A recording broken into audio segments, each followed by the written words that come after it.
টাকা নিয়ে চিন্তা না করে 6 মাস ভালো একটা ব্যবসা করুন। নাম্বার 1, আপনি প্রথমে টাকা চিন্তা না করে ভালো সার্ভিস কিভাবে দেওয়া যায় সেই চিন্তা করেন। আপনি যদি যে কোনো একটা ব্যবসা করেন, ওই ব্যবসায় ভালো করে কীভাবে কাস্টমারকে সার্ভিস দিতে পারেন, এই যদি সার্ভিসটা আপনি ভালোভাবে শিখতে পারেন, দেখবেন কাস্টমার অটোমেটিকলি আপনার কাছে গ্রো করতেছে। কাস্টমার তখনই আসে যখন একজন মানুষের কাছে দেখে যে ভালো বিহেভ পাইতেছে, সার্ভিসটা ভালো পাচ্ছে। একজন কাস্টমার আসলে আপনি একটু রেগে গেলেন, কখনোই রাগা যাবে না।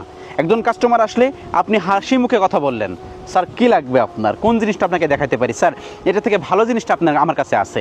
এইভাবে যখন আপনি কাস্টমারকে ভালোভাবে বুঝাইতে পারবেন, তাকে ভালোভাবে যখন কনভিন্স করতে পারবেন, দেখবেন আপনার কাছে অটোমেটিকলি কাস্টমার চলে আসবে। কিন্তু আপনি টাকার চিন্তা করেন, কখনোই প্রথমে টাকার চিন্তা করা যায় না। প্রথমে তো আপনার রিস্ক নিতে হবে। নো রিস্ক নো ফেরারি, নো রিস্ক নো ল্যাম্বরগিনি, একটা কথা আছে জানেন তো।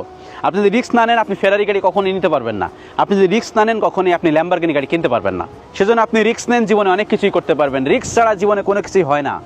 আপনি রিস্ক নিয়ে যদি রাস্তায় বের না হন, তাহলে আপনি গন্তব্যে কখনোই পৌঁছাতে পারবেন না। সেজন্য রিস্ক নেন। প্রথমে আপনি টাকার চিন্তা না করে 6 মাস ভালো একটা